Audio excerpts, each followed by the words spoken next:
Morning students, we are at chapter number 8, size of cells. The size of cells in living organism may be as small as million of a meter, means micrometer और macron. ठीक है, size of the cell क्या है, बहुत छोटा होगा और may be large as a few centimetre, और लार्ज कितना होगा, फ्यू सेंटीमीटर से लार्ज होगा.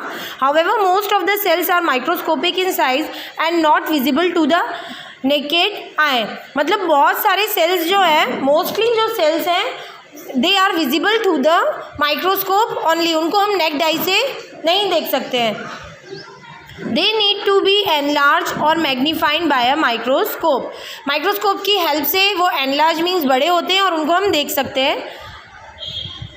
द स्मॉलेस्ट सेल इज, इसको अंडरलाइन करो, 0.1 to 0.5 micrometre in bacteria. The largest cell measure 170 mm into 130 mm is the egg of an ostrich.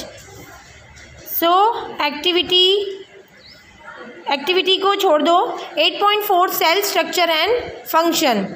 You have learned that each living organism has many organs. ठीक है, हर एक living organism के पास बहुत सारे organs available होते हैं. You have studied in class 7 about digestive organs which together constitute the digestive system. Digestive organ जो है वो सब साथ मिलके क्या बनाते हैं, एक डाइजेस्टिव सिस्टम बनाते हैं. डाइजेस्टिव ऑर्गन्स मिलके डाइजेस्टिव सिस्टम बनाते हैं. Each organ in the system perform different function. हर एक ऑर्गन जो है डिफरेंट फंक्शन परफॉर्म करता है, जैसे digestion, assimilation and absorption. Similarly different organ of a plant perform specific specialised function. इसी तरह प्लांट्स के भी जो स्पेसिफिक फंक्शन वो लोग परफॉर्म करते हैं. For example root help in the absorption of water and minerals. जैसे जो रूट है वो क्या एब्जॉर्ब करेगा सॉइल से, waters and minerals. Leaves can, as you have learned in class 7, are responsible for system synthesis of food. Roots जो हैं plants को क्या पहुंचा रहा है, वाटर और मिनरल, और जो लीव्स है वो क्या कर रहा है, खाना बनाने में हेल्प कर रहा है with the help of photosynthesis. Each organ is further made up of small parts called tissue. और स्मॉल पार्ट से बना हुआ है ईच ऑर्गन, उसे हम क्या बोलते हैं, tissues. A tissue is a group of similar cell performing a specific function. Paheli realized that an organ is made up of tissue, which in turn are made up of cell. The cell in a living organism is the basic structure of unit. 8.5 part of the cell. Cell membranes. The basic component of a cell are cell membranes, cytoplasm and nucleus. 8.7 figure में. So here 8.7 96 page पे देखो, cytoplasm दिख रहा है B वाले में और ए में भी दिख रहा है ना. एक प्लांट सेल है ए वाला और एनिमल सेल है बी वाला. ये दोनों सेल हम माइक्रोस्कोप की हेल्प से देख सके हैं, तो उसका डायग्राम फोटो इनने इसमें डाला है. और न्यूक्लियस आपको बता दिया है, सेंटर वाला पार्ट न्यूक्लियस होता है, दिख रहा है circle. So that is the nucleus. Now come to our topic.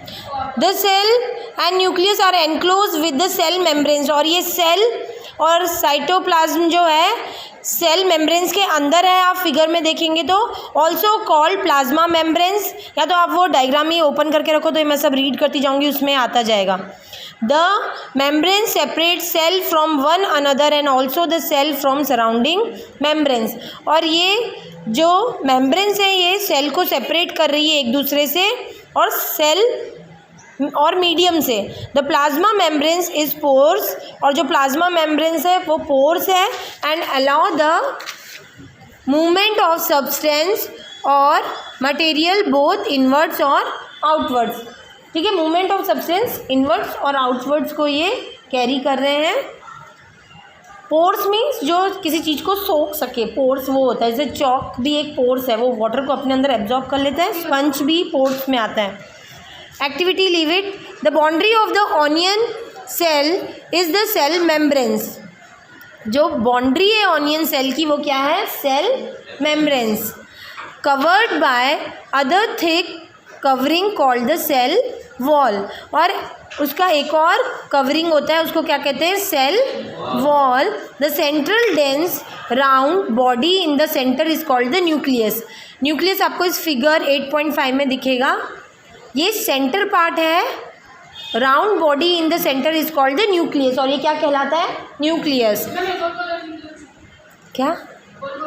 हाँ, वो न्यूक्लियस से लेबल्ड है। तो the jelly like substance between the nucleus and the cell membranes is called cytoplasm. और ये जो जेली लाइक स्ट्रक्चर है किसके बीच में? न्यूक्लियस और मेम्ब्रेन्स के बीच में। ये आपको बाउंड्री दिख रही है, ये मेम्ब्रेन्स है, और ये जो सर्कल है वो न्यूक्लियस है। इन दोनों के बीच में जो जेली टाइप है वो क्या है? Cytoplasm. You have learned earlier that the membranes giving shape to the cell। अब ये जो है मेम्ब्रेन्स, ये बाउंड्री है, ये शेप दे रही है। अब ये जिस टाइप का बाउंड्री होगा उस टाइप का उसका शेप होगा। In addition to the cell membranes, there is an outer thick layer in cell of plant called cell wall। इस membranes के अलावा भी plant cell में एक और membranes होता है, उसको हम कहते हैं cell wall। एक और layer होता है, उसे हम कहते हैं cell wall। This additional layer surrounds the cell membranes required by plant for protection। Plant cell need protection against variation in temperature, high wind speed, atmospheric moisture etcetera. और ये मेम्ब्रेन्स क्यों होता है? इन सारी चीज़ों से बचाने के लिए कि हाई टेम्परेचर हो जाए तो वो न्यूक्लियस को और साइटोप्लाज्म को इफेक्ट नहीं करे, इसलिए एक और लेयर होता है प्लांट सेल में, एनिमल में नहीं होता है। हाँ,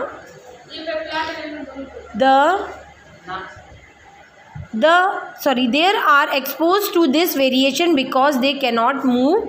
cell can be absorb in the leaf peel of Tradescantia, Elodea और रोया।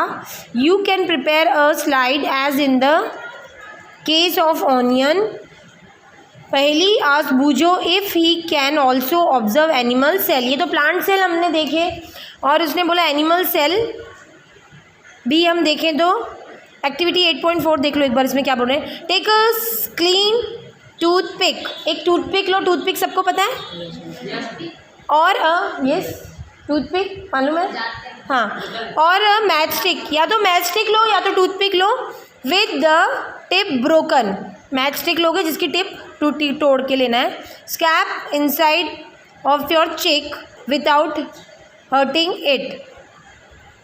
चिक पे हमको उसको लगाना है बिना कुछ चोट पहुँचाए। Place it in a drop of water on a glass slide. अब वो जो स्टिक है जो हमने हमारे चिक से लिया, इससे क्या होता है? हमारे डेड जो सेल्स होते हैं वो हमारे स्किन पे ही होते हैं, तो वो उससे सेल्स आ गए। हमारे प्लांट सेल देखे थे, अभी उनने बोला एनिमल सेल को देखो, तो उनने ऐसा आइडिया लगाया और देखा। सो उसको क्या किया? ड्रॉप ऑफ वाटर एक ग्लास स्लाइड में लिया और उसमें वो रख दिया। Add a drop of iodine and place a cover slip over it. अब उसमें ड्रॉप ऑफ आयोडीन डाला है और एक कवर स्लिप होता है, ट्रांसपेरेंट टाइप का छोटा सा स्क्वायर होता है, वो कवर स्लिप होता है, वो उस ग्लास जो है छोटा सा कांच का प्लेट उसके ऊपर ढक दिया उसको। Alternately add 1 or 2 drops of methylene blue solution. उसके बाद मिथाइलिन ब्लू सोल्यूशन डालो। ऑब्जर्व इट अंडर माइक्रोस्कोप, और हम उसको माइक्रोस्कोप के अंदर देखेंगे। You may notice several cell in the scrap material. और जो वो स्क्रैप मटेरियल मतलब वो जो स्टिक है उसमें हमको बहुत सारे सेल्स दिखाई देंगे। You can identify the cell membranes, the cytoplasm and nucleus. और उससे आप हेल्पफुल होंगे माइक्रोस्कोप की हेल्प से। क्या क्या देखेंगे उसमें? सेल मेम्ब्रेन्स देखेंगे, साइटोप्लाज्म देखेंगे और न्यूक्लियस देखेंगे। A cell wall is absent in animal cell. और जो सेल वॉल है वो एब्सेंट होगा एनिमल सेल में। Now human cheek cell. अब ह्यूमन चिक सेल देखो इस तरह दिखाई देता है, ये आपको फिगर 8.6 में दिखेगा। न्यूक्लियर मेम्ब्रेन्स है, साइटोप्लाज्म है, सेल मेम्ब्रेन्स भी है, और nucleus again it have shown. Nuclear membranes दिखाया है। न्यूक्लियस देखो इस सेंटर पार्ट है वो न्यूक्लियस बोल रहे हैं, और न्यूक्लियर मेम्ब्रेन्स मीन्स जो उसका आउटर डार्क लेयर है उसको न्यूक्लियर मेम्ब्रेन्स बोल रहे हैं। नाउ साइटोप्लाज्म क्या है? It is the jelly like structure present between the cell membranes and the nucleus. Various other components और organelles of cell are present in the cytoplasm. These are mitochondria, Golgi bodies, ribosomes, etc. You will learn about them in later classes। ये सब आपको 9th standard में पढ़ाएंगे कि ये सब क्या होते हैं। ये सब सेल के अंदर होते हैं, आपको लेबल में डायग्राम में दिख जाएंगे क्या होते हैं। Now nucleus, it is an important component of living cell. Nucleus जो है इंपॉर्टेंट कंपोनेंट है लिविंग सेल का। It is generally spherical shape का होता है, आपको फिगर में दिख रहा होगा 8.6 में स्फेरिकल शेप का दिख रहा है nucleus, and located in the centre of the cell. It can be stained and seen easily with the help of microscope, और इसको हम with the help of microscope देख सकते हैं। Nucleus is separated from the cytoplasm by a membranes called nuclear membranes. Nuclear membranes से nucleus separate होता है from cytoplasm. आपको फिगर में दिख रहा है वो जो ब्लैक लाइन दिखी है, इससे ये सेपरेट कर रही है ना दोनों चीज़ों को। This membranes is also pores and allow the movement of material between the cytoplasm and inside the nucleus. और ये जो मेम्ब्रेन्स है ये भी पोरस है, मीन्स इनसाइड आउटसाइड ये जा सकता है। With a microscope of higher magnification we can see a smaller spherical body in the nucleus. Microscope की हेल्प से हम क्या देख सकते हैं, smaller spherical body in the nucleus दिखता है। It is called nucleus. In addition, nucleus contain thread-like structure called chromosomes। और न्यूक्लियस के अंदर क्या होता है, थ्रेड लाइक मतलब धागे की तरह स्ट्रक्चर होता है, जिसको हम क्या कहते हैं, क्रोमोसोम्स कहते हैं। These carry genes and help in inheritance और transfer of character from parent to offspring। और ये जो है क्रोमोसोम्स, ये सब इसके बाद वाला चैप्टर है जो बहुत एक्साइटेड है आप लोग 9 चैप्टर पढ़ने के लिए। ये सारी चीज़ें उसमें आएंगी, मैं सब चीज़ें उसमें पूछूंगी आप लोगों से। सो ये क्रोमोसोम्स क्या कैरी करते हैं, जीन्स कैरी करते हैं जो पेरेंट सेल से ऑफस्प्रिंग में न्यू में आएंगे, ठीक है। The chromosome can be seen only when the cell divides. और ये क्रोमोसोम जब भी दिखता है जब ये सेल डिवाइड होगा, मीन्स न्यू सेल फॉर्म करेगा।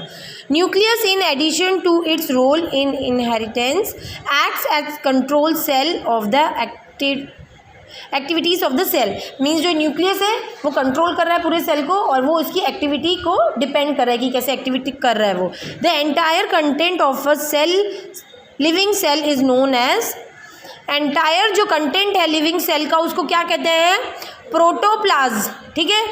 It include the cytoplasm and the nucleus. Protoplasm is called the living substance of the cell. While absorbing the onion cell, जब हमने ऑनियन सेल को देखा under microscope, did you notice any blank looking structure in the cytoplasm? क्या आपको कोई खाली ऐसा structure दिखा? It is called vacuole. अब ये फिगर में देखो आपको वैक्यूल दिखेगा, जो खाली जगह है उसे क्या बोल रहे हैं, vacuole. It could be single and big as in an onion cell, और वो उतना बड़ा होगा जैसे ऑनियन सेल में दिखता है। चिक सेल हैव स्मॉलर वैक्यूल। जो चिक सेल है जो आपको बी एनिमल में दिख रहा है उसमें छोटा वैक्यूल दिख रहा है as compare to a plant में। Large vacuoles are common in plant cell, vacuoles in animal cell are much smaller. You might have noticed several small colored bodies in the cytoplasm of the cell of Tradescantia leaf. They are scattered in the cytoplasm of the leaf cell. These are called plastids. They are of different color. Some of them contain green pigment called chlorophyll. Green colored plastids are called chloroplasts. These provide green color to the leaf. You may recall that chlorophyll is the chloroplast of leaf is essential for photosynthesis. Now 8.6, comparison of plant and animal cell. If you recall activity 8.3 and 8.4, you should be able to compare plant and animal cell. Observe the plant and animal cell carefully. 8.7 figure में हम देखेंगे.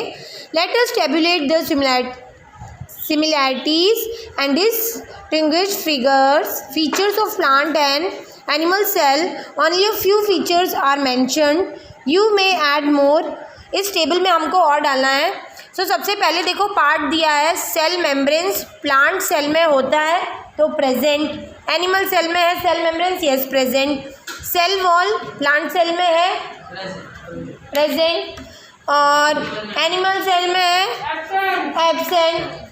Now third is nucleus, तो plant cell में present, animal cell में भी present. Pencil दो, इधर लिख दो प्रेजेंट, या पेन दे दो। न्यूक्लियर मेम्ब्रेन्स में प्रेजेंट दोनों में प्रेजेंट आएगा, मतलब ये न्यूक्लियस में भी दोनों में प्रेजेंट, और न्यूक्लियर मेम्ब्रेन्स में भी दोनों में प्रेजेंट, साइटोप्लाज्म में भी दोनों प्रेजेंट है, और plastocytes present and absent, vacuole no, large and small. अभी हमने पढ़ा था ना वैक्यूल कैसा होता है, खाली स्पेस होता है, तो प्लांट में बड़ा है, लार्ज है, एनिमल में स्मॉल है, तो that's why small. So this chapter here completed. I will be sending you the PDF